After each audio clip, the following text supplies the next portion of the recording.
want to begin with really a warm welcome to everybody here, including and of course especially our speakers.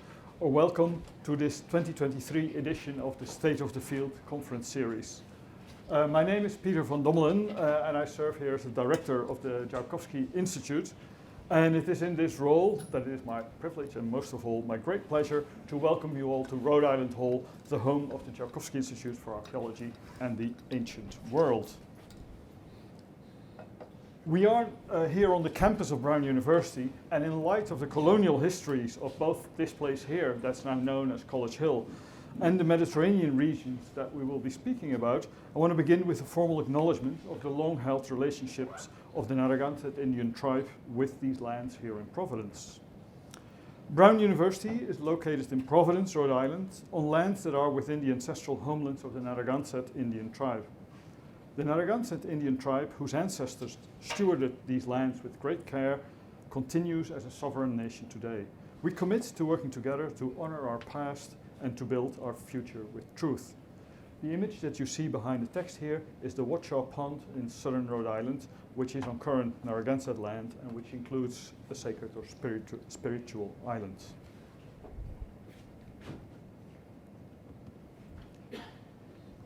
The State of the Field series of conferences started, as you can see, in 2011 with a conference on the archaeology of Italy. In the following years, many other regions of the Mediterranean were highlighted, from Iberia to Turkey and to North Africa. In 2018, we decided to broaden, to somewhat stretch our understanding of the term field and branch out to thematic topics. In 2018, we debated archaeology and social justice, and in 2019, it was the ancient DNA revolution that was up for discussion. The following year, the pandemic hit. And we were forced to cancel the conference that had been planned for 2020. The topic would have been the archaeology of the Levant. And because of all that, we're even more pleased than we would normally be to see this room filled up again once more for the opening of a new State of the Field conference. This year, the topic is Mediterranean Archaeologies, which combines the regional or the topographic approach with the thematic focus. We are drawing on our experiences of these past conferences, but we are also very well aware of, and we are inspired by, protests during the pandemic years that have become captured under the heading of the Black Lives Matter movement. Its lasting impact on academia is undeniable, and it has brought new energy and especially a sense of urgency to academic debates, even if some of those may have started longer ago, but debates that have acquired new meanings during these years and during those protests. I'm not going to repeat the call for papers that we published in January, but I will note the prompt and numerous responses that we received, and which underscore the importance and indeed the urgency of a critical self-examination while taking stock of, indeed, the state of the field in Mediterranean archaeologies. And our use of the plural in the title may serve as a token of what we're headed to. At this point, I want to take a moment to thank the many scholars and students who responded to our call, and most of all, those of you here present who agreed to travel to Providence and to spend a day and a half with us debating the state of our field, both thematically and regionally. And also on this point, I want to highlight that this conference that has been designed and prepared by a group of graduate students and postdocs in collaboration with Franconi, who will continue the introduction briefly, and myself. And I want to name specifically our committee members, namely Zizek Bibi, Joseph Carino, and Anna Seufer. And they will also chair sessions tomorrow. And at this point also, I could not continue without also mentioning Sarah Sharp and Amy Gerhardt, who have handled all of the logistics, and Sarah in the back there. And in other words, they did all the organizing, planning, and booking, and they helped everyone to arrive here. And a big thank you to both of you. I want to end my portion of the opening by turning to the photo that we've used to visualize and to promote the conference. It is first of all a landscape that's sort of readily recognizable, I assume, as a Mediterranean landscape, given the sea, the rocks, the vegetation. There's this row of stones that adds an archaeological dimension. We can probably all agree that it looks quite like a wall. And it is, of course, a Mediterranean place.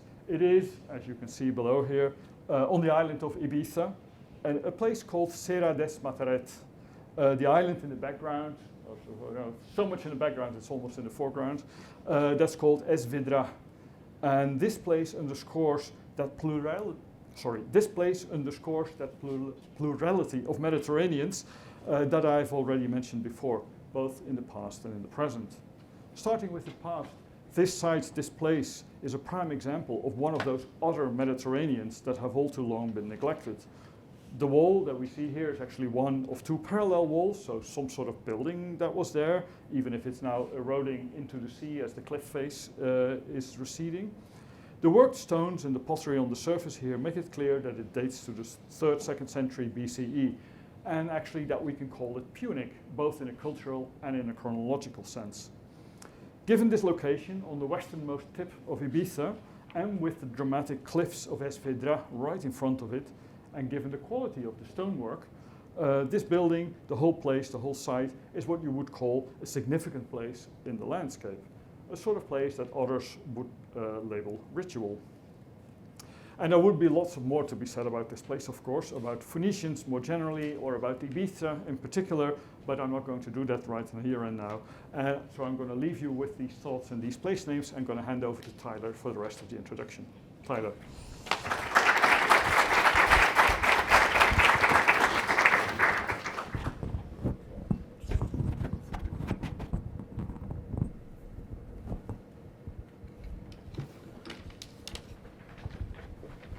I've never been accused of being quiet, so now I get to be extra loud. Thank you, Peter, very much for starting this introduction, and thank you all once again for being here today. I'll welcome you also to our Providence summer, which is following by about 2 weeks our Providence winter. The Providence spring has been nowhere to be found. So this is my 4th year at Brown, and this is the very first time that I've gotten to participate in a State of the Field conference, as the first one would have been the Levant that Peter referenced earlier. That was unfortunately canceled due to the pandemic. So I'm especially pleased to be able to be here and be a part of this today, especially as we're addressing a topic as important as the present and future of archaeology in the Mediterranean world. So like Peter said, we don't now need to repeat the conference abstract, but I did want to say just a few more words about some inspirations for what we organized. And I should start with a little bit of biography and say that, very generally speaking, I consider myself to be an archaeologist of the Roman Empire, meaning that my fieldwork, research, and teaching span a geography that certainly includes the Mediterranean, but also Northern Europe, the Near East, and the Sahara Desert. My interest in this world has long focused on the diversity of experience of living under the Roman Empire in the past, and increasingly focuses on the diversity of engagement with this material in the present.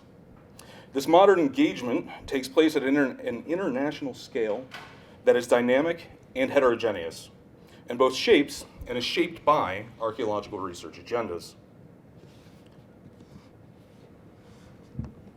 There's currently much ongoing and inspiring work on the current demographics of Mediterranean archaeology, including recent research on gender disparities in project direction and publication.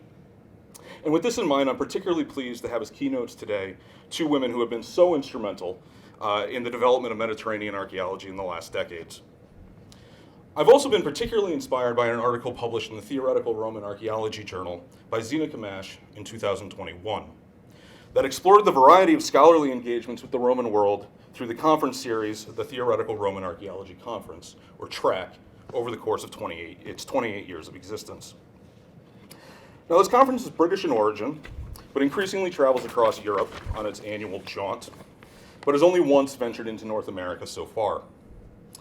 In her paper, Zina makes clear that some headway has been made over these decades in overcoming the deeply embedded legacies of colonialism and imperialism that have so long influenced Roman archaeology. And I include here on the right her very complicated figure that highlights some of those connections and complications. But she also makes clear that there's very much left to do. And so using a data set of some 2,850 presented papers, she particularly highlights the disparities in the national, economic, and ethnic backgrounds of its speakers. She particularly highlights that 72% of presenters came from the UK and Western Europe, or to put that in Roman terms, only a very small part of the empire. Zena also highlighted disparities in ancient regions discussed, as European topics, shown here in this leftmost bar, dwarf those of, for example, the Middle East and North Africa. Even within Europe, its research in Britain and Italy, shown here on the right, with these nice squiggly lines showing their percentage of Italy, Britain, and their combined scores over the course of the conference, have dominated the discussion at this conference.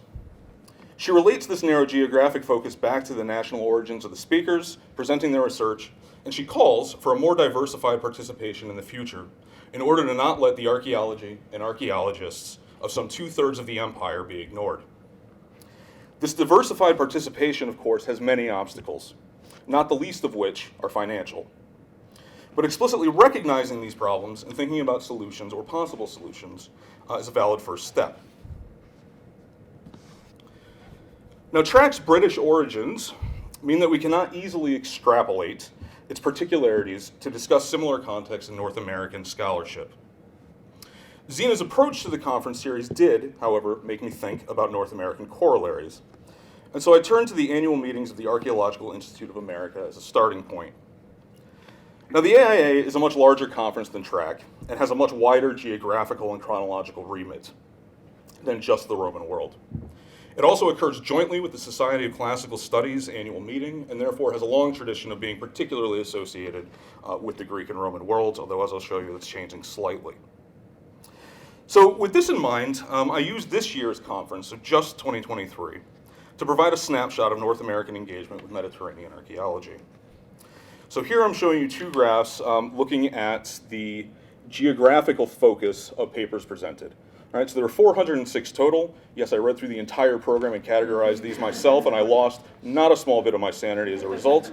The top one is by country, the bottom one is by sort of agglomerated region. Okay. So this conference was overwhelmingly focused on Greece and Italy. Sorry, I missed the wrong slide. There. Overwhelmingly focused on Greece and Italy, as you can see here in these two leftmost bars, which together account for 58% of all papers presented. And if these individual countries are amalgamated into regional clusters, some 73% of papers discussed the Mediterranean more broadly. And it's worth pointing out, I think, that a total of 44 different countries were actually discussed by papers at this conference, from 4 different continents. And so I think that considering the traditional focus of this conference, this is certainly a step in the right direction for broadening its horizons. Now, if I go to the next one correctly, I also looked at the first authors on the papers. So not all listed authors, but the first authors, presuming that they were the ones speaking. And these were unsurprisingly most often from American institutions. There were also speakers from institutions in 22 other countries besides America, which I think also reflects this broadening focus. Now, the institutional affiliations were mainly from universities, with a smattering of governmental agencies, museums, and research institutes besides. These affiliations are unsurprising, as it's mainly universities who employ North American archaeologists to conduct archaeology in the Mediterranean. However, it's important to note that this demographic being represented here is a heavily skewed viewpoint that does not, in any way, shape, or form, represent the current landscape of actual archaeological practitioners or research in the Mediterranean world. Of course, this is an American perspective, right? So we don't need to expect it to be, but as we'll see, I think there are some important groups that are missing, either from participation or even involvement in the discussions. So since the 1995 ratification of the Valletta Convention by the European Union, most archaeology in Europe has increasingly been conducted in the form of preventative investigations preceding construction and development. Often referred to as commercial archaeology, it's estimated that currently over 90% of archaeological work conducted in Europe is done within this framework, with thousands of archaeologists employed in this sector in each country. In Italy, for example, in 2019, which is the most recent year I could find numbers for, over 7,500 preventative archaeological investigations were conducted by various archaeological cooperativi, compared to only 230 research concessioni being granted by the Italian government to universities and other research institutes. Actual numbers and approaches vary by country, and in Northern Europe and Britain, upwards of 99% of all archaeological research is conducted within this framework. The massive excavations carried out in advance of Heathrow Terminal 5 are maybe some of the more well-known, where over 390 acres of land were evaluated over the course of 8 years, revealing some 9,000 years of human history. Similar projects at airports in Athens or Malaga, or the metros in Rome and Naples, have revealed stunning results that have been reported variously in international news outlets, though many smaller projects often go unnoticed. It's also in Northern Europe where the data from these excavations has been most fully incorporated into academic discourse.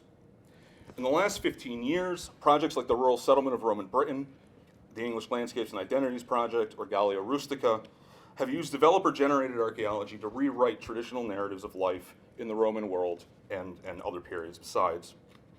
Work by Richard Bradley and John Blair has also used this approach in prehistory in the early medieval period across Britain, Northern Europe, Scandinavia.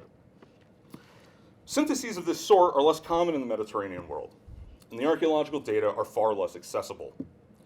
Commercial archaeologists are typically overworked, underpaid, and exist at the mercy of the construction industry. There's very little time for publication or for advancing research agendas beyond what's allowed in individual contracts. And so the work of these thousands of archaeologists on all periods of European and increasingly Mediterranean history is invaluable, but ultimately not worth much if those people controlling the development of archaeological narratives cannot or do not engage with their work. It's therefore noteworthy, to me at least, that the AIA annual meeting in 2023 did not have representatives from any of these groups, and thus the majority of recent archaeological results in the Mediterranean were not discussed. Never mind the fact that there were still 400 and something papers. Zena Kamash and others have made it clear that the future of archaeology of the ancient world must expand its participation to include a wider and more representative range of genders, nationalities, and economic and professional statuses. Not doing so risks the isolation and devaluation of Mediterranean archaeology as a discipline across the globe, not least here in North America. Conference series like TRAC and the AIA are only two of many, but they share many similarities in focus and participation. The contribution of American and Western European university-based research to the field has been immense over the past centuries. But we now need to recognize and accommodate the changing reality of archaeological practice in order to stay current, relevant, and inclusive. The role of preventative archaeology that I briefly touched upon here is but one aspect of this changing reality that served as an impetus, particularly for me, in conceptualizing of this conference. I look forward very much to discussing other aspects over the rest of today and tomorrow. And so I will thank you all once more for being here, and we will turn over and start on our keynotes now.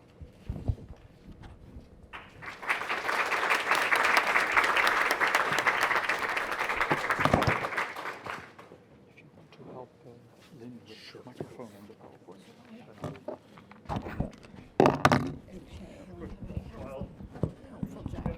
While we get things in place.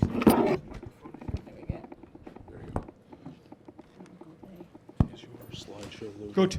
Well, to continue, or really begin the real part of our program this afternoon, as you've seen from the program, we have two keynote speakers, and I'm going to introduce Lin Foxhall in a minute, also when the slides are up. But I first want to make clear that the absence of a scheduled discussion in the program is not an oversight. It is a deliberate choice because discussions are amply planned for tomorrow. There will be a discussion at the end of every session tomorrow, and there will be an extensive plenary discussion tomorrow as well. And therefore, think about your questions, keep them in mind, and bring them back tomorrow. Or if you have very pressing issues, you could also directly address our two keynote speakers during the reception afterwards. And with this, I want to introduce Lin Foxhall.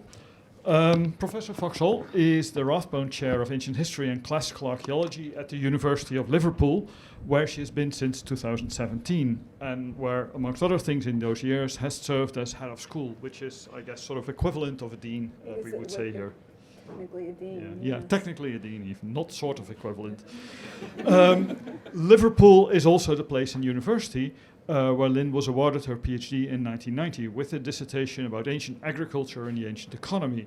And in that same year, she also published a paper, The Dependent Tenant, that in my view is still required reading for anybody interested in the rural world. And some of the students in this room have found that out already. After a short teaching stint at that time at UCL, Lin was hired at the University of Leicester in 1993, where she rose through the ranks to become a full professor in 1999, and she stayed there until her move or return to Liverpool.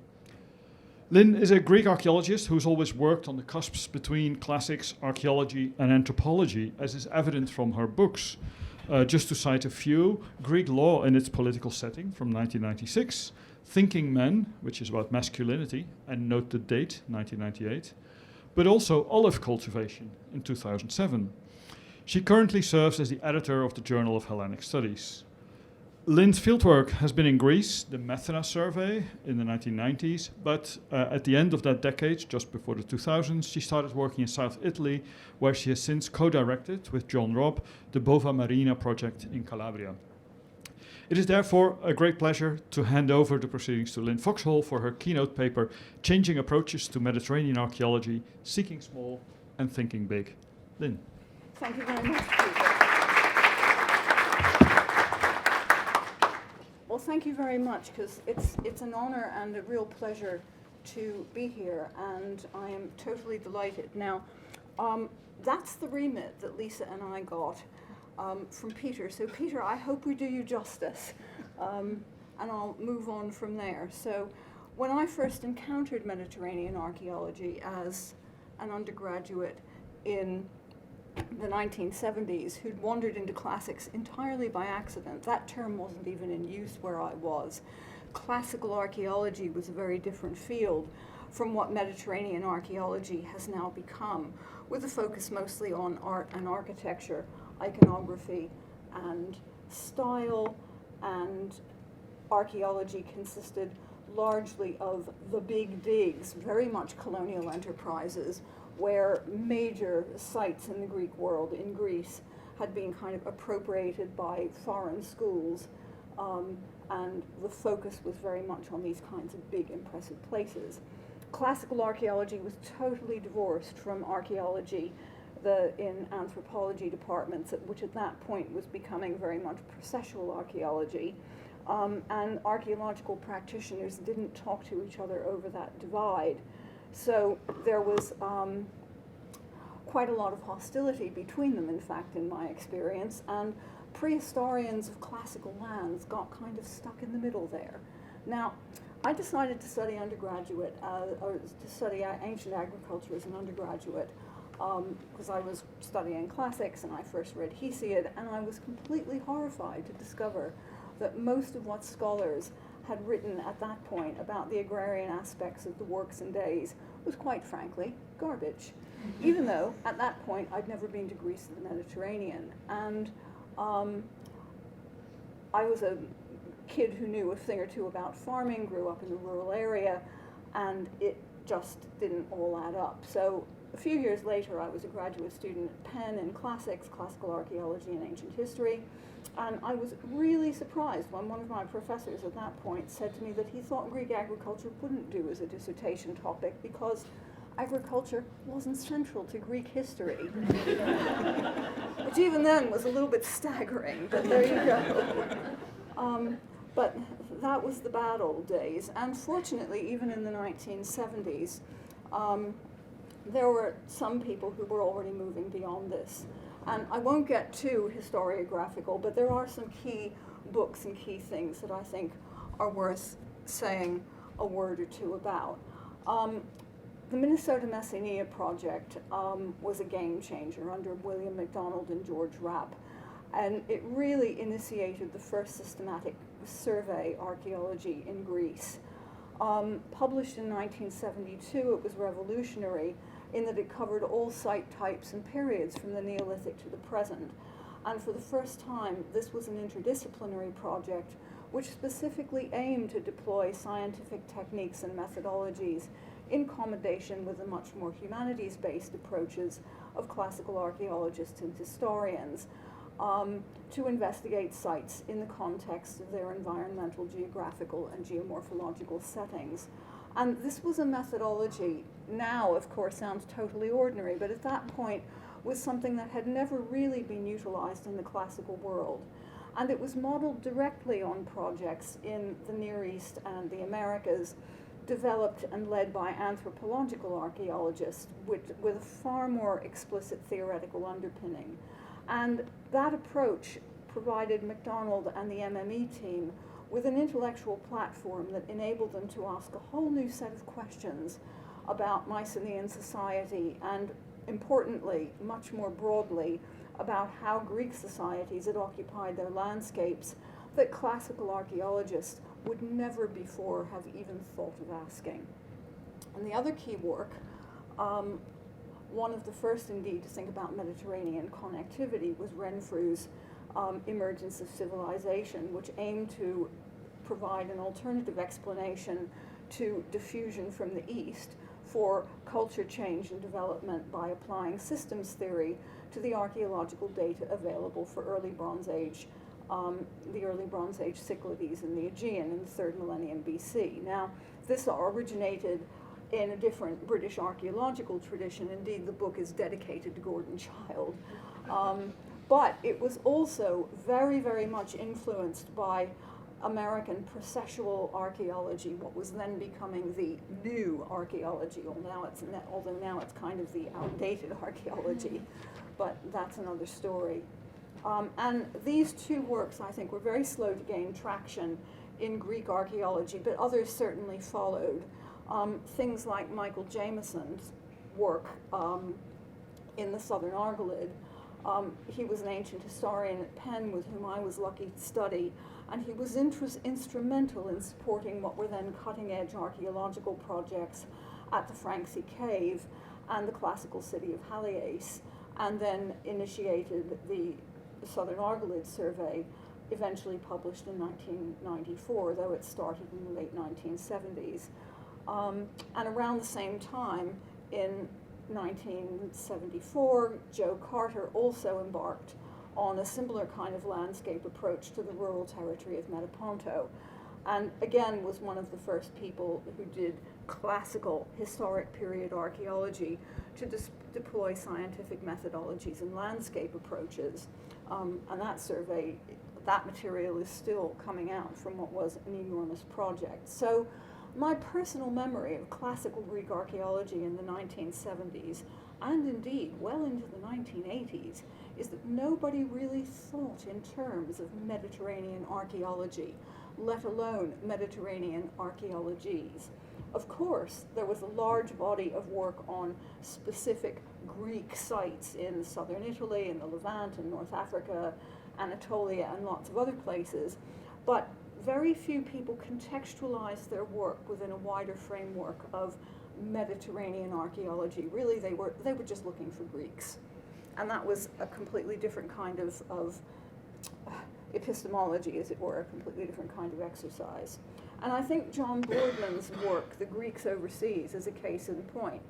And its stated purpose was to cover, in Boardman's words, the material evidence for the early relations between Greeks and barbarians, terminology we would not any longer use, I hope. And in looking for Greeks, it lacked any holistic vision of interlinked Mediterranean cultures and societies. In all its editions from 1964 through 1999, interpretation of material culture, its purported main focus, was driven by the textual narratives, and archaeological evidence for Boardman largely meant Greek-style fineware pottery, because nobody really looked at utilitarian pottery in coursewares, except for amphoras, because they had pretty stamps. And he also, of course, looked at other kinds of art stuff, sculpture and things like that. Now, over my field career in Greece and southern Italy, which is pretty long and pretty extensive, and I've worked in quite a few places, on the kinds of sites I've worked on, I have never found a single piece of figured pottery. Not one, not ever. And that's important, I think, and I'll come back to that in a few minutes. So, moving on. Bradel's pioneering work, The Mediterranean in the Age of Philip II, was of course published in 1949. Its importance was that, of course, it defined the whole of the Mediterranean over the long term as a legitimate unit of study. And through the 1980s and 1990s, in the group of people that I was hanging around with in London and elsewhere at that point, this chimed with growing interest in Mediterranean landscapes and post-processual archaeological approaches, geographically and chronologically larger scales of historical and archaeological inquiry, and these were often intermingled.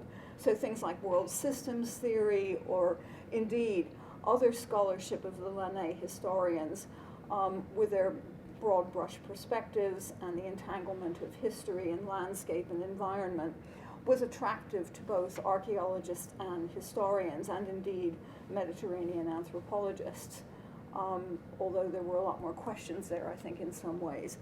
But it's really in the 2000s and the 2010s that we've seen the age of grand-scale studies of the Mediterranean and its interconnectedness, some of which, I must say, are a lot better than others. This was one of the good ones, and of course the first in 2000, Horton and Purcell's Corrupting Sea, but we've also had work by William Harris, David Abulafia, whose stuff I'm not so keen on personally, but there you go. Cyprian's amazing book, more recently Joe Manning's less amazing book, and a whole lot of other things that I haven't even mentioned here. And I think these large-scale studies have transformed the ways in which we understand the interplay between and the encounters across Mediterranean cultures and societies over large stretches of time and space, to make Mediterranean archaeology a much more holistic and inclusive discipline, and to move it almost completely away from its traditionally very restricted focus on classical archaeology divided off from prehistory, and indeed exactly the kinds of things that Taylor was talking about, I think, before these big studies, people would not really have thought about anything like so much. Also, of course, post-processual and post-colonial archaeology and theory, along with new methodologies and scientific techniques, have resulted in novel insights and new data and new knowledge. Interconnectivity and its impacts, continuity and disruption, including climate change, cross-cultural engagement, colonialism, mobility, migration, identities at multiple levels, and all of these related issues have now come to be major areas of inquiry. And this, you know, coming from the 1970s, was completely transformative. And even art has transformed into broader approaches around visual culture.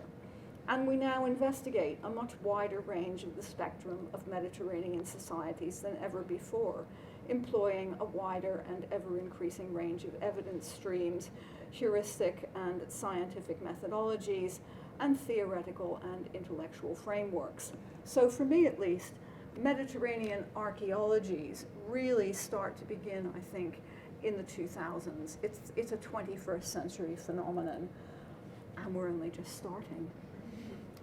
Now, all of this is good and a huge improvement on the bad old days of classical archaeology as decontextualized art objects. Yet, all the big archaeologies and the big histories of the Mediterranean have so far been written exclusively by men. Really interesting. And they're all largely conceived from top-down perspectives, even when, like Horton and Purcell, they pretended they tried not to be. They focus really very much on key sites and centers. They work outward and downward from them. And when they cover historical periods from the Bronze Age onward in the Mediterranean, the Near East and Egypt, even the prehistorians, even Cyprian Broodbank, have been sucked into producing what are basically text-driven narratives. Now, for some years, I've been thinking, and I'm not the only one who's been thinking this, that there's got to be another way to write the history of Mediterranean societies and their relationships from the bottom up that would result in a different narrative and show us different things. But in so-called historic periods, this still would have to be founded in archaeology, since this kind of approach starts with places and people that, like that, places and people that the texts simply don't reach, and the kinds of sites and activity areas with no figured fineware. So by starting from the bottom at the level of households and activity areas, we can investigate the extent of organizational diversity and integration across different groups and communities, which constitute the whole within a single society or polity, as well as across different polities or societies. We can explore how different kinds of communities organize themselves in the context of their landscapes and environments, and the range of ways and the extent to which their practices are shaped by other agents. Now, the political domain is, of course, part of the environment for whatever community people are living in. But with a bottom-up approach, we can move beyond typologies and stop obsessing about state formation or urbanization as key threshold points. Instead, we can analyze social and socio-political change and development in their own terms, but within wider and usually connected multiple contexts. We can focus on differences as much or more than apparent similarities. Similarities are not always the most helpful basis for comparison. And we can explore the degree of integration or the lack of it by investigating the character and the intensity of connectivity in landscape and environmental settings within polities and regions at different levels, from household to community and polity and beyond, and consider how hierarchies and institutions were entangled in other kinds of social relationships. And finally, we can study the extent to which larger scale pre-modern political entities controlled or even had a substantial direct impact on communities located far from their main center. So far, the big broad brush histories and archaeologies of the Mediterranean have largely privileged coastal settlements and interaction, like your very nice picture, Peter. Coastal, okay? And this has also had implications for perceptions of the ascent as well as the decline and fall of polities, empires, and civilizations. It's easy to lapse into thinking that successful societies and polities were those with extensive coastal settlement, but people retreat to the hills in periods of decline. Certainly in some areas, it's demonstrable that inland and upland settlement is a normal focus of residence, activity, and connectivity, while coastal connections are useful, but may be of secondary and not necessarily everyday importance. So how do you put such a this kind of bottom-up approach into action? While social conventions and institutional structures are obviously critical for operating and understanding social and political organization at every level, scholars have been inclined to put more emphasis on the structure per se, rather than on investigating practice in relation to those structures. And to evidence practice, we have to use high-resolution archaeological data, which is amazingly much more available to us, increasingly available to us now, and will be undoubtedly better in future, and related scientific evidence streams also becoming much more high resolution, paying special attention to the small site and the small sites and activity areas away from the main monumental and urban centers. We know lots about those big places. We need to now look at the small ones in much, much more detail. And I think this is how to find out what people do, or at least what some people do, as opposed to what they say they do. The latter, we can sometimes reach through texts. We can certainly sometimes reach through monumental centers. And of course, it's important, especially where practice appears to veer off in a different direction from values and ideals. But getting at that kind of really on-the-ground practice is something that I've tried to do for a very long time, and I think we need to be able to do better. So let me finish with an example, in some ways a very much less than perfect one, focused on the borderland between the ancient Greek cities of Rhegion and Locri, right down in the toe of Italy that you can probably just about see on the map. Now, the critical thing about this area, apart from the fact that you have these two urban centers with a big space in between them, about 50 kilometers from either of the city-state areas, is that it's very steep. So you go very rapidly from Mediterranean coastland, sort of Garrigue and Maki and all of that, shooting straight up in about 30 kilometers at the most by road to what is basically temperate forest and some various bits in between. So there's enormous altitudinal vegetation, and of course this affects the local environment and vegetation and fauna and everything else. And the seaside towns on the coast are actually quite recent. It's also very rugged and steep. The seaside towns on the coast are actually quite recent. The main settlements previously were places like Bova, pictured here, at about 800 meters above sea level, and they're situated conveniently partway between the coast and the mountains, able to exploit in both directions, which they clearly did. And the landscape was and is exploited for agriculture and animal husbandry at all altitudes. There are lots of fertile and well-watered little plains and plateaus at a range of altitudes from about 100 meters to certainly at least 1,300 meters above sea level. Now, the city-states of Rhegion and Locri really only take off as monumental urban centers in the early 6th century. And that's only a little bit before Greek settlement in the rural hinterland appears. Iron Age people are very invisible near the coast, but they certainly exist in the area above that. Again, once you get above about 400, 500 meters, you start to find Iron Age sites.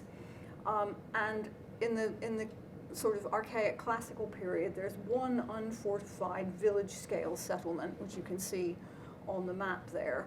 I am looking at it here from one of these nice little sort of fertile plateau areas called Umbro, where we'll look at the site in a minute. And that village, there's at least 8 hectares of it. It's just overlooking the sea, about 100 meters above sea level, and it's occupied from the later 6th century BCE until late antiquity. And other archaic through Hellenistic period rural settlement in the coastal zone, which is quite sparse, consists of small rural dwellings and activity areas in the sort of 100 to 600 meters above sea level range. And this nice, well-watered plateau has several little Greek sites and activity areas on it. You can see the Matza village from there, you can see Bova, the site that I just showed you, and obviously you have views of the sea. Now, there's a nice little excavated house here, one I did earlier, with 2 structures on it. And the life cycle of this house is quite interesting. It has 2 buildings on it, and the lower one, which you can see partially excavated there, the upper one is where those people are standing on the top of the hill. And basically, the settlement in the earlier period seems to be basically a domestic residence, and it looks like it's a permanent residence. It's a nice mud brick house with a stone socle, nice tiled roof, pounded earth floors, occupied from some time in the second half of the 5th century to late in the 4th century, and the ceramic assemblage suggests that it was an agrarian domestic residence exploiting various bits of the surrounding landscape. And the finds of 2 little bronze coins from Region suggest that in this phase it was most likely a permanent residence. It turns out, when you look at lots of these excavated rural sites, that the ones that look most like permanent residences rather than just activity areas are the only ones that have coins in them, which is quite interesting. So I've looked at quite a few of these, and I'm pretty sure that that's correct. However, the fact that the coins are from Region doesn't tell us anything much about the affiliations of the people who lived here, because Lochry didn't produce bronze coinage in this period. So if you had coins, these were the only ones you could have had, especially if you were a farmer out in the sticks. It certainly does, however, suggest that they were connected up with larger centers some of the time. Now, when this structure was abandoned in the latter part of the 4th century, and I'll see if I can get this working. Yes, here we go. You can see that there's all these roof tiles on the floor, big bust-up roof tiles. And then they were abandoned long enough, so the building was abandoned long enough that like the whole roof fell down, and I guess they took all the nice roof tiles with them, and they reused some of them in the second phase, as we'll see in a minute. But in the second phase, they built a new floor directly over all those fallen tiles and divided it up into nice little animal stalls, and reused some of the storage vessels from the first phase, probably for keeping animals. So although it remained an agricultural building in this second phase, I don't think it served as a permanent residence, and it's quite interesting to see. Now, about the same time this house was being remodeled was when there was a new building being built on the top of the hill. We don't have very much of this building. It is little bits of walls still survive and a lot of pottery. And the building lasts until the early 3rd century BCE. But it probably overlaps with that second phase, so somebody might be living up on the top and using this building, goodness knows.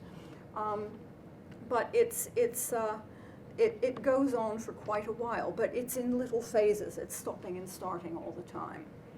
Now, it's not at all clear what the political, social, and economic status of the inhabitants of this site and their relationship to the village settlement of Matza or the urban centers was. But it does seem that the main focus of their everyday lives was not the urban centers, nor even that village several hours walk away. Rather, it was the rich and varied vertical landscapes in which they lived. In effect, the borderlands of the political polis were actually the center of attention for its residents. Now, later Greek and Roman texts, I'm sorry this is a horrible map, but it shows the things that I need to see. And you'll see why in a minute. So later Greek and Roman texts present the Archaic and Classical period in this region as a time of political turbulence and conflict among southern Italian and Sicilian cities, which clearly it was, with the city-states of Lochry and Region in particular in a state of constant antagonism, which does not match the archaeological evidence on the coast. Now, by the time of Thucydides in the late 5th century, the ekthros, the hatred between Region and Lochry, had become a literary trope that basically revolved around stories about cicadas which sang or didn't sing, and it came to have this very complicated kind of intertextual literary narrative that went with it. And one upshot of this is that archaeologists have got very hung up on trying to find the border between the two, which I'll come to in a second. However, had the lowland countryside between these two cities been as war-torn and consistently under threat as the text suggests, you might expect to see a heavily fortified coastal area. That village, Matza, totally unfortified, There's no apparent concern for security in any of the small sites that you see. And whatever concern there was in this border area between the two cities is not archaeologically evident. But the discrepancy starkly indicates the problems with top-down text-driven narratives because of this focus on the border. Now, it's all Strabo's fault, because it was Strabo who said that the border between Region and Lochry was the river Hallex. And as you can see, there are a number of rivers which go down from the mountains and cut up at the countryside along this coast between Region and Lochry. And so there's one Italian archaeologist, one of many Italian archaeologists who got very hung up on identifying this border.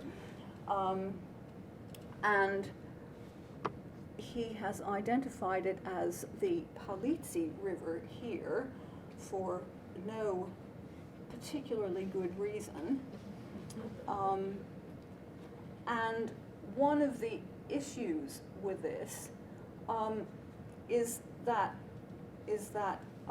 he has also managed to identify what turns out to be an imaginary site that he's called Serramonte here, which he thinks is a kind of border site that mirrors Mazza on the other side of the border, interpreting what I would call agrarian sites as military posts with even though there are no evidence of towers or defensive walls or destruction or anything else. I mean, it's just imaginary. It's really, really odd.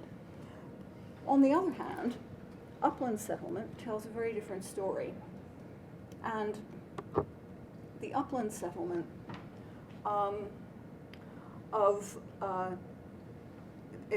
another site that I've excavated called San Salvatore, located, you can see it on the little map there, 1,300 meters above sea level on the south side of the Aspromonte, was a rectangular fortified settlement located on this nice little flat hill. It overlooks a huge area of good agricultural land called the Campi di Bova and one of the main roads through the mountains. And on its only accessible south side, there's a nice big tower. There may have been other towers, stairs leading up to it. It's a very spectacular site. And immediately south of the main building, there was another building with a foundation deposit, which means that I could date it very closely. But please do take a look at the nice destruction layer there, which exists all over the site, because that's the foundation deposit with a nice datable Corre figure somewhere probably in the last third of the 6th century. So not much later than the establishment of coastal sites. And in that building, there were traces of an earlier building under that structure. The ceramic finds include wheel-made Greek pottery, some with Greek graffiti, but also lots of this nice handmade pottery, cooking wares and other things that looks like it's in a more indigenous tradition. So the site itself came to a very dramatic end sometime in the middle of the 5th century with that very clear destruction level, vitrified mud brick, burned structural timbers, and lots of weapons. So we had billions of arrowheads and a spear and a javelin point and thousands of little ballistic stones and all sorts of other things. Now, after the attack and the fire that destroyed it, it was never reoccupied. And although we can fit the history of the site into this wider picture of political turmoil and conflict in the region that the written sources mention, it's impossible to link it to any known battle. Various people have tried. It's not worth it bothering. It's just, we have no idea who was fighting who or what they were doing up there. Well, I have a little bit of an idea, but I'll come to that in a minute. Now, the other interesting thing about this site is that it is not alone.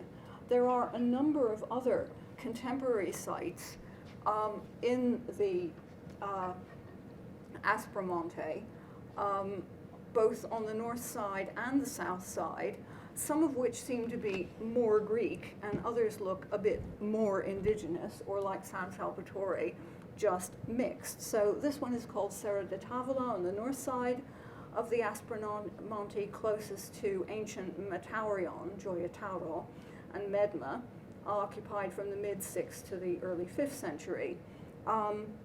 This one, this is my personal favorite, and I've spent many hours trying to find it.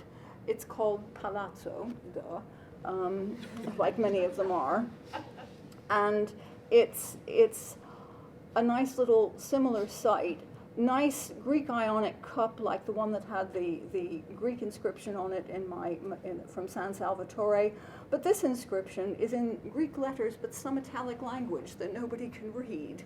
So a really interesting indication that you have quite a mixed population up in this area, and that to talk about the Greeks and barbarians or Greeks and indigenous people is probably completely pointless, because it's clearly a very complicated situation where cultural and personal identities are not straightforward.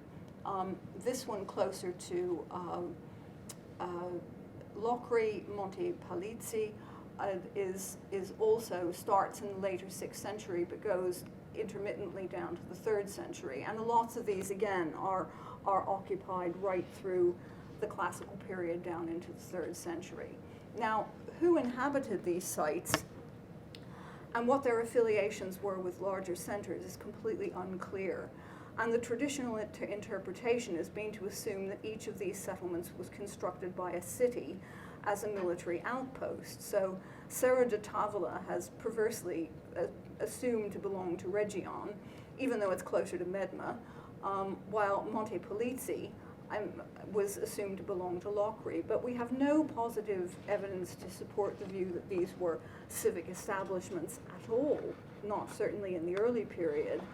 And there's no reason to think that they would have retained an affiliation with the same city throughout their complicated lifespans. And where they have longer lifespans, those are often intermittent, punctuated with gaps of lack of occupation. And as I said, the assemblages in some of these sites suggest that you have a very mixed population living up in this area. Now, in the later 6th and early 5th century, it seems to me that these outposts could just as easily be private enterprise on the part of large wealthy families as bases for exploiting the abundant and diverse mountain resources such as timber, resin, metal ores, as well as forage and grazing. Wonderful place for keeping animals, and fertile, well-watered agricultural land. The land around San Salvatore was cultivated right up into the 1960s, and it's very good land. And that big courtyard in the middle of the site would be a really good place to keep your animals at night and things like that. We have parallels for that kind of private enterprise elsewhere. It's particularly well documented for Athens in that period.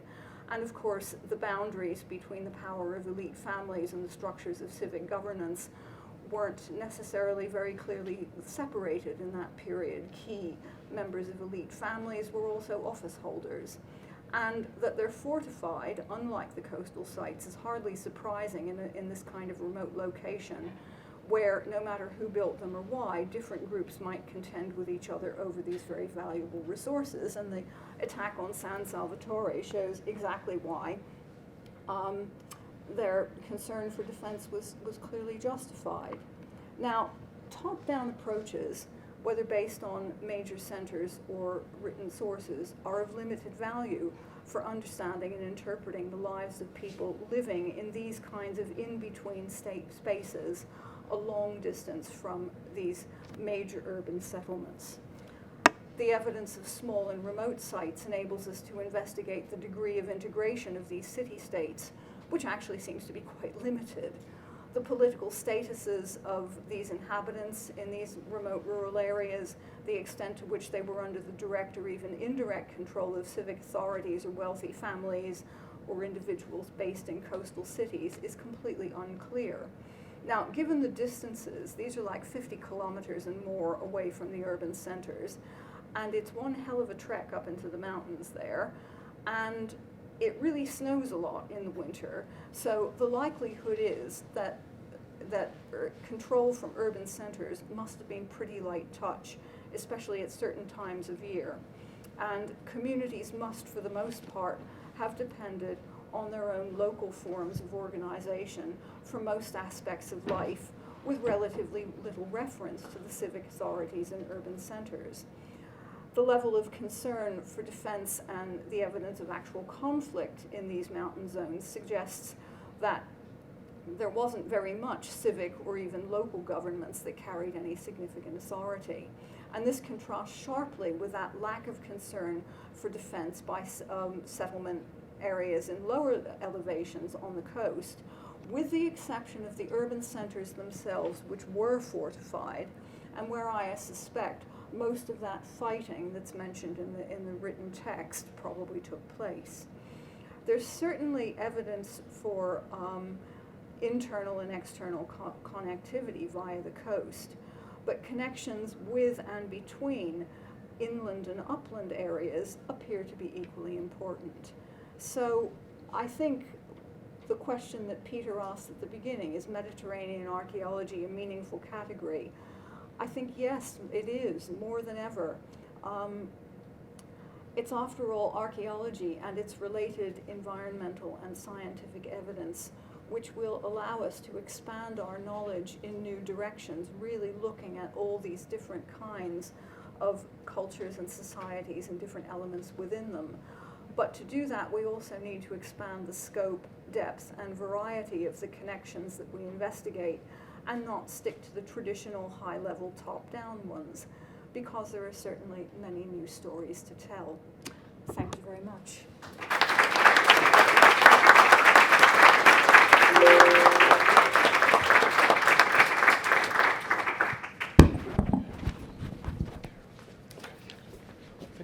Thank you very much.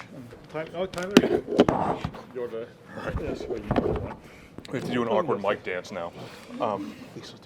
So it's now my pleasure to introduce our second keynote speaker of the evening, which is Lisa Fentress. Now, Lisa was educated at the University of Pennsylvania, University College London, and at St. Hugh's College, Oxford, where she did her DPhil in Roman archaeology. She was a visiting professor at the University College London, I should say she still is, as well as a visiting fellow of All Souls College, the Mellon Professor at the American Academy in Rome, and is a former president of the International Association of Classical Archaeology. She established FOSTI Online in 2003, an international database of Mediterranean archaeological excavation, which was the winner of the first Archaeological Institute of America Award for Outstanding Digital Archaeology. She was also awarded the Archaeological Institute of America's Gold Medal for Distinguished Archaeological Achievement at the San Francisco meetings in January of 2022. Her primary concentration has been on the application of archaeology to the history of the longue durée in both the Italian peninsula and the countries of North Africa. Her work is focused on social and economic aspects of Roman landscapes of all periods, with special regard to the interaction between the Roman and non-Roman peoples at their points of contact in areas such as slave markets, frontiers, and urban areas. She has directed or co-directed survey and excavation projects in the Albania Valley, Cosa, the Abbey of San Sebastiano at Alatri, and Villa Magna in Italy, as well as at Setif in Algeria, Jerba and Utica in Tunisia, and currently Volubilis in Morocco. I should say that working with her at both Villa Magna and Utica have been foundational experiences of my own.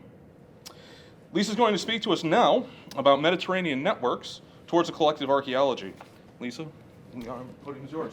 Thank you, Tyler, both for your introduction and for inviting me. It's very kind. I'm afraid I'm going to repay you with a rant.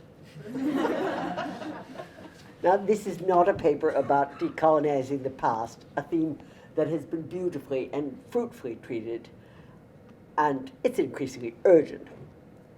However, it's about decolonizing the present.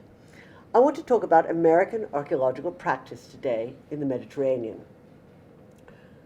The question of practice is, of course, a well-known theme in the global archaeologies of the Global South, where awareness of the relation to the communities they work with has been a preoccupation for archaeologists for a long time. But it's less discussed in the Mediterranean, where the habitus has for years seen American projects as discrete national entities. Many of the projects here of the people here have long careers working internationally, I think, particularly of Peter van Dommelen, but many other people in the room. But I think it can be argued that Anglo and American archaeologists, and indeed some Italian ones, in the Mediterranean have been relatively backward in engaging with the archaeologists of the countries that they work in. Rather than finger pointing, I want to talk about ways in which the networks that are set up by complex international projects can act to transfer both techniques and interpretations, and how conversely the great national projects, the big digs, that Lin has already referred to, can harbor practices that went out of use elsewhere decades ago. I'll just start with an example of almost 50 years ago. We're going to do a bit of historiography here. Once upon a time, UNESCO issued a call to save Carthage from increasing suburbanization, to get what could be still got out of that ancient city before it was entirely covered by swimming pools, which more or less it is now. So the British answered the project with a team led by Henry Hurst, then 27 years old. And of the two sites he worked on, the most important was the circular island and the circular harbor, described by Appin as the site of the Punic ports. And Appin describes these ship sheds where the admirals stood on the roof and surveyed the repair and care of the ships of the Carthaginian fleet. Now, the French had almost entirely razed this island, and there was nothing left of Byzantine, Roman, and stuff. So Henry took the advantage of looking for Punic, which had been declared missing as the stratigraphy. And what you see, of course, are the ship sheds that he found. Now, those shots show these rows of blocks, but in fact, it's rather late that they actually appeared. They were first perceived by Henry as robbed holes in the ground, so great lines of missing blocks. Now, the next year, the Italian team showed up, and they were working on the other side of Carthage, but like good neighbors, came and met up. And Andrea Carandini, shown here at that time, more or less, came and got a tour of the island from Henry Hurst. And at the end of 2 hours, got down on his knees and said, "I thought I was an archaeologist. I find I'm not one. Would you please teach me everything you know?" Now, this was a startling admission because Carandini had himself, who was a student of Bianchi Bandinelli, had been excavating at the Termi del Nuotatore in Ostia for a decade and creating reasonable stratigraphy, studying the pottery. But the whole idea of the open area excavation that Hurst was practicing was completely new to him. So now I have to take another step backward. You all know this picture. I think it's one of the greatest examples of land art that I know. Christo, eat your heart out. You know, look at that. It's just fabulous. Mortimer Wheeler's method was unbelievably useful at the time. It allowed you to have sections in at least two directions across the site. It allowed you to have your graduate students each have a box. It became their little world. And when I first started digging as a student at the Institute of Archaeology, we went to a site in Portugal, and there was a Roman camp over an Iron Age hill fort.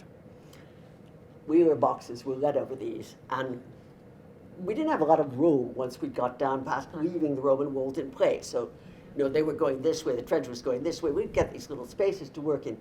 But in any case, at the end of the month, I had done my box, and I compared it to that of my neighbor. And I had excavated 8 contexts, and he'd done 45. So matching up these things became an issue. I think it's called being too synthetic. In any case, it was the dominant scientific method, and of course it does look scientific and makes everybody feel good. Until Martin Biddle started excavating at Winchester in 1964, and you can see he started out like that. but the requirements, and it's a rescue excavation of a very difficult site. And the fact that every wall that enters a bulk doesn't come out the other side as a general rule made him say, no, I don't want the bulks anymore. They are well named and for a reason. So by 1970, he had developed the techniques of open area excavation, which live on to this day. It was an important project. Actually, Duke and UNC, I recently learned, were involved. He won an award for international cooperation thereby. And of course, Edward Harris invented the matrix in that context. So, this was a really revolutionary excavation. And by the time that Hearst started digging in Carthage, it was still very new. But the techniques that he developed, I mean, as Tyler was saying, all over Europe, motorways go through, and you get this sort of thing, which is controlled by single context, open area excavations, as developed by Wheeler.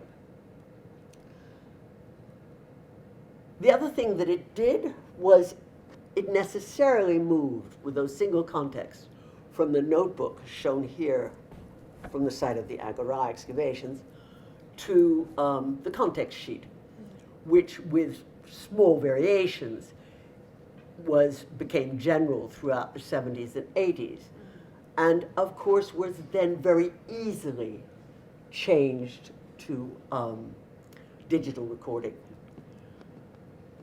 So Carandini absorbs this. He said he goes to England, he takes 3 members of his team, and they go and systematically go through all the urban excavations that they could find, all the big ones that were going on at that time, places like York. And they come back with a collection of context sheets and a plan. And the plan was, great, okay, now we've learned it, let's make all Italians do exactly the same thing. This is called power. So Carandini started the excavations of Sette Finestre, which you've also all heard of, fundamental for Italian rural archaeology, or at least the thinking about it, but also fundamental for the transfer of these techniques. There were, by the end, around 100 students a season. Maybe 10 of these were Anglo-Saxon, but the co-director was Tim Tatton Brown on the upper right. Sheila Gibson was the architect. And most of the English students actually were students of Finley's. People like David Brond and Dominic Rathbone were there. Dominic Rathbone, incidentally, was shown as a really great pick and shoveler. And when they asked him where he learned to do it so well, he said he was a grave digger because his father was a priest. True fact. So, because of that participation of students from all over Italy, and particularly because of the context sheet that Carandini developed in the first year, with a really great debate among about 6 of us, the Istituto Centrale per il Catalogo, the Central Institute for the Catalog, adopted the context sheet, sent it to all the soprintendenses, and said, fill this in. That was really important because fill in what? What's a context? What is this stuff? We're used to digging with picks and shovels until we hit something hard like a mosaic. And so, it really was a revolutionary change. Using the open area techniques at Sette Finestre, one could dig whole rooms. Digging a whole room is important because, for instance, if you have a fall of wall plaster and it's all come off one wall and fallen like that, you have to dig it stratigraphically and you have to dig it across the room. I happen to have dug up that one, and it's my only contribution to art history ever. So I'm proud of it, that's why I'm showing it to you. Now, what is striking here is, after all this,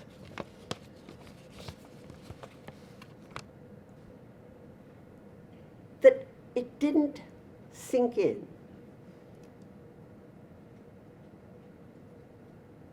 This is Wheeler boxes in Tamil Nadu last year. Okay, it's India. Wheeler started their archaeological service. They can be forgiven. But Israel?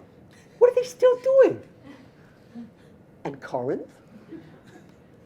And then some of my best friends, who I respect a lot, are digging tiny little holes in perfectly well-defined rooms. I don't get it. What went wrong?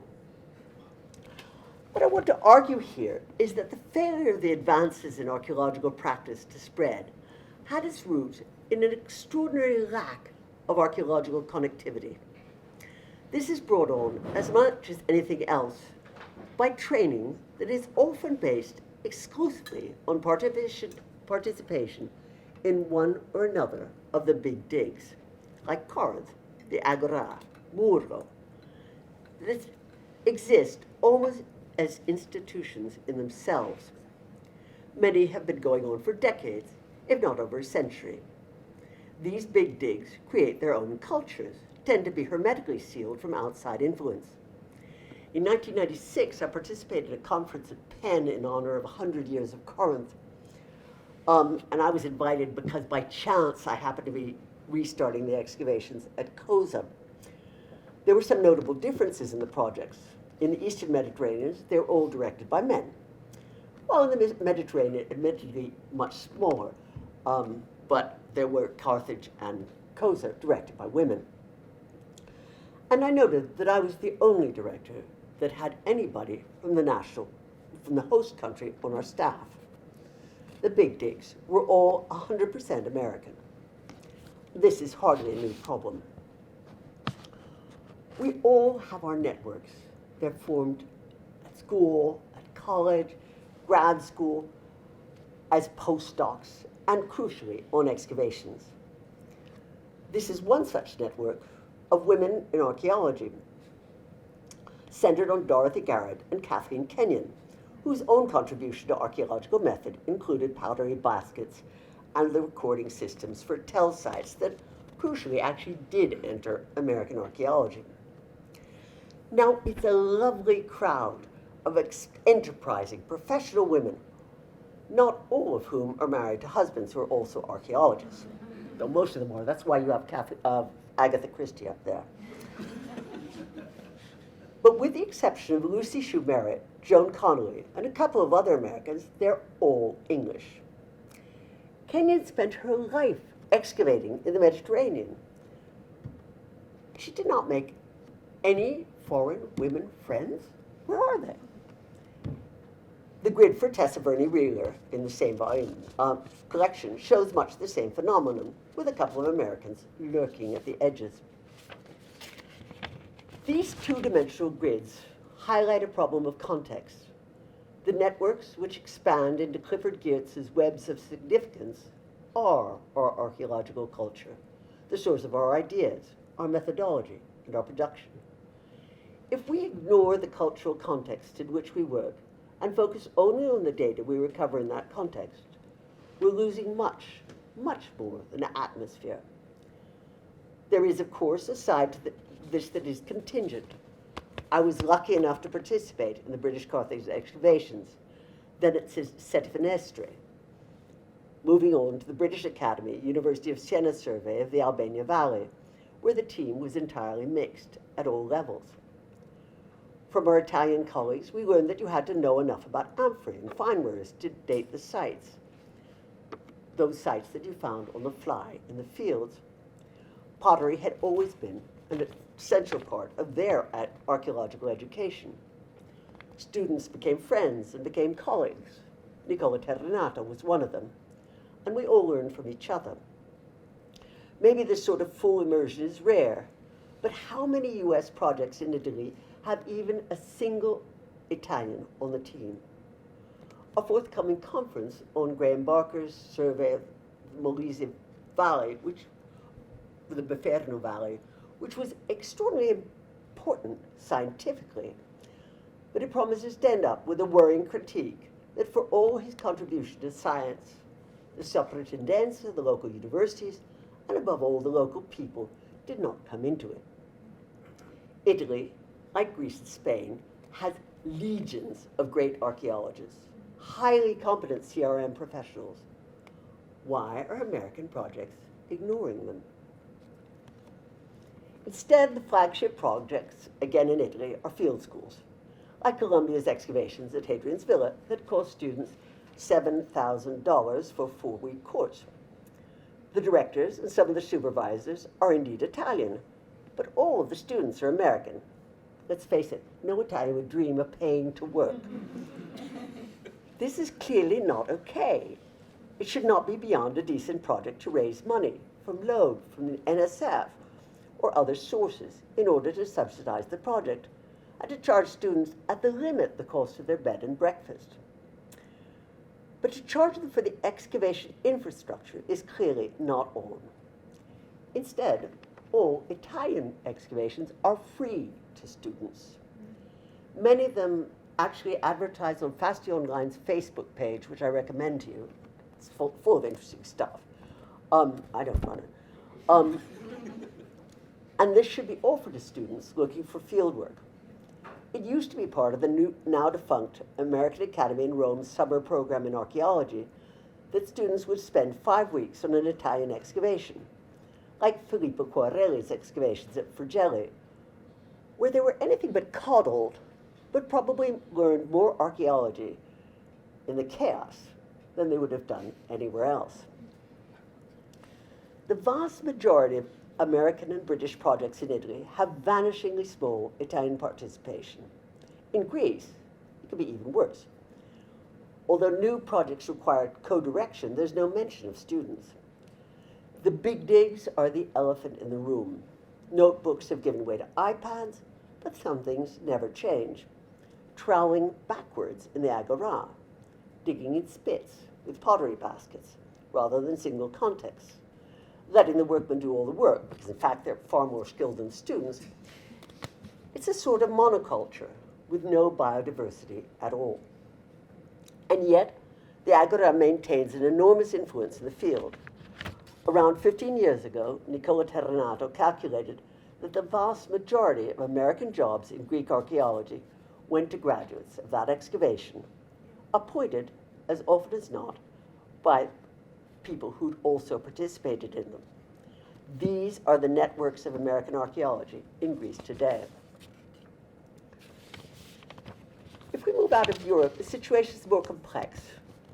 Jordan continues to permit exclusive foreign excavations, including the historic big digs, but Turkey has recently introduced 50-50 requirements that have been in place for the Maghreb for the whole time.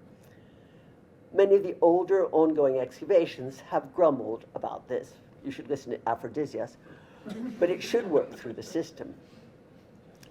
Israel has a far stricter policy. Quote from their guidebook to applying for a permit. An archaeological institution from abroad that wishes to initiate a scientific excavation will, in order to obtain excavation licenses, form a research collaboration with one of the recognized Israeli institutions, with the Israeli institution being the one responsible for managing the excavation and publishing it according to the accepted scientific rules. In other words, it's the local institution that's principally responsible for the management of the project. Collaboration is explicitly between equal partners. In Egypt, on the other hand, there's no requirement to include local archaeologists in excavations by foreign missions. While foreign excavations is supervised in principle by the Supreme Council of Antiquities, in practice, sites like the French excavation at Tanis, which have been going on since 1964, are described as Swiss cheese by a recent visitor. And he looked around and he saw a piece of African red slip on the ground, which isn't so common in Egypt. He picked it up and said, "Wow, have you got a lot of this?" And they said, "We wouldn't know. We don't study pottery after the Hellenistic period." Of the 24 foreign projects currently listed as ongoing in Egypt, none has an Egyptian co-director. Finally, in the Maghreb, or at least in Tunisia and Morocco, a local vis-a-vis has been required since the 1990s, and ideally, each project is 50-50. This is simply a given, and certainly the source of the most fruitful and stimulating collaborations I've ever had the pleasure of working in. But in general, antiquities legislation in North Africa and the Eastern Mediterranean, do we really have to call them MENA? I'm confused about MENA. I thought we were meant to use the Middle East thing, but anyway. It descends from colonial legislation, and colonial practice was not interested in sharing with the people they thought of it as the natives. So what to do about this unhappy state of affairs? It's hardly our business to advise countries on what policies to adopt. But in the absence of national directives, we can take initiatives of our own projects. I'm going to stop pointing my fingers at people and talk about goodness.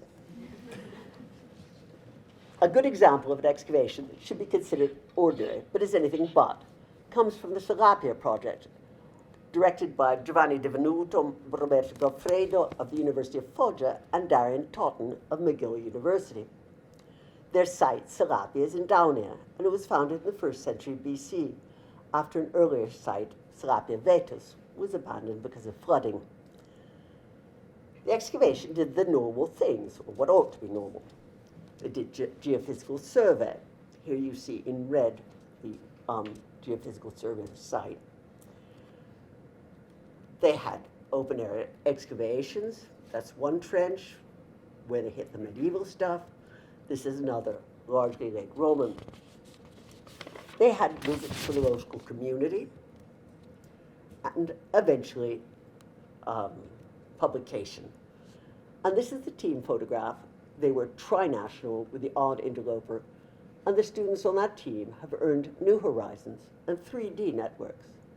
The publication, just out, is exemplary. Coming again from Italy, Kimbo's Roman Peasant Project had its inception in an Italian thesis based on a survey of the territory north of Grosseto by Marilena Ghisleni of the University of Siena. Working in conjunction with that archaeologist and her husband, Emanuele Vaccaro, Kim conceived the novel idea of excavating a series of Roman sites recovered by the survey, in effect, ground truthing the survey data. Each site was covered by geophysics, as shown on the right, and the largest trench that it was possible to complete in a month's excavation. In the end, 6 sites were excavated with all the attendant archaeological science, not only bones and seeds, but also pollen, geoarchaeology, contents analysis, least cost pathways, stone sources, clay sources, metal analyses. The project was duly published in 2 volumes, and over the half the contributors were Italian.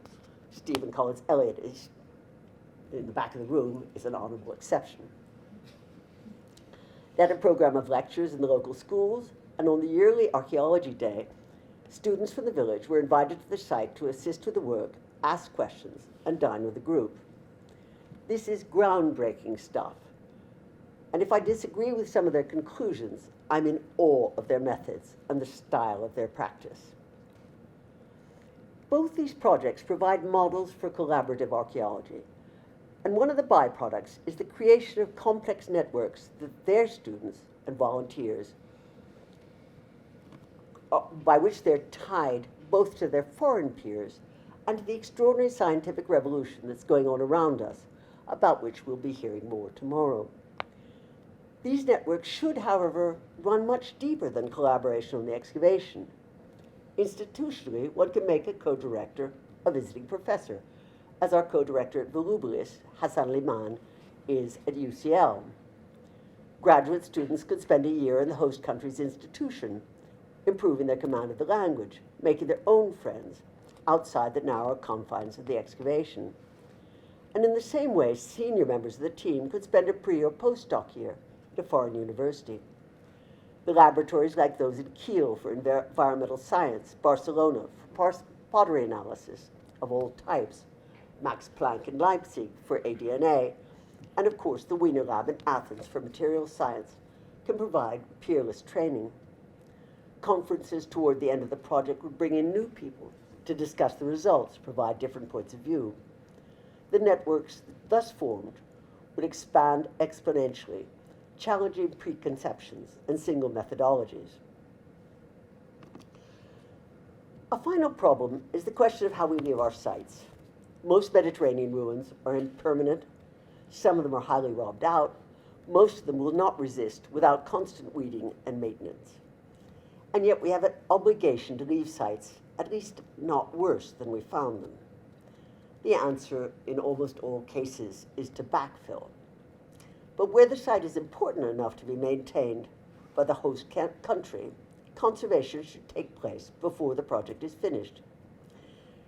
Here I have a lot on my conscience. This is the house of Diana at Cosa, where mosaics were restored and the wall plaster capped, and a little shelter designed by no less than Mark Wilson Jones.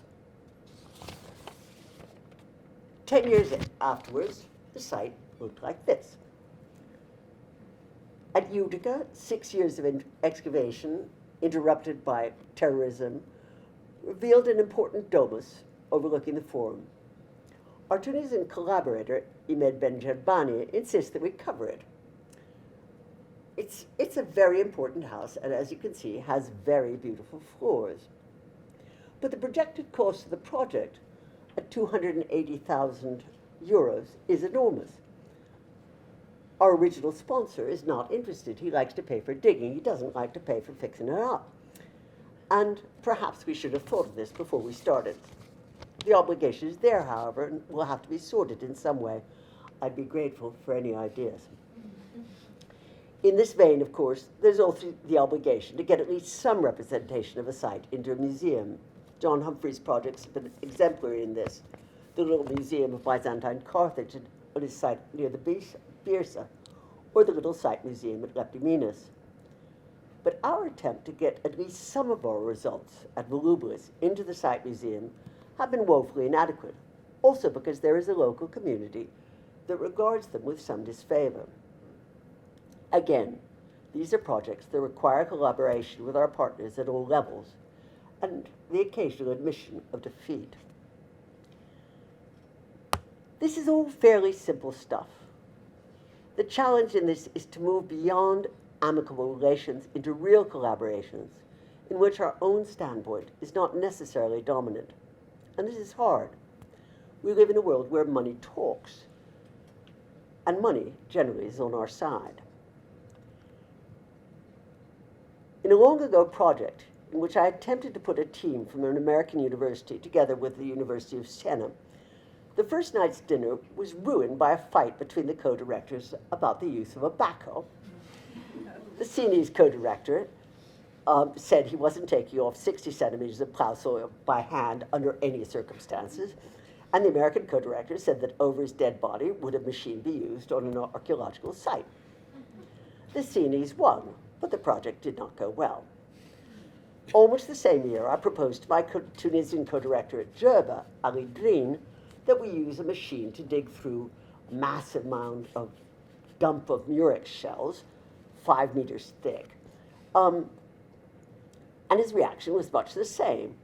What would my colleagues say? And naturally, he won. We may be sharing the money, but they're sharing the site with us.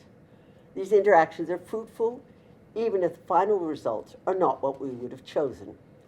As Alberto Memmi wrote, partnership does not make sense except when both partners have reasonably equal force.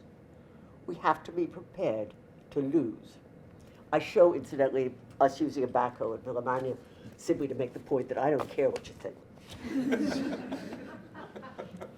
As Americans, we will always be guests in the Mediterranean. We're in a host-based relationship. As Brady and Crouch insist in the valuable handbook of post-colonial archaeology, that this entails ethical obligations is obvious. But the benefits to ourselves, to our students, to the local community, and to science of acting ethically are equally obvious. End of rant.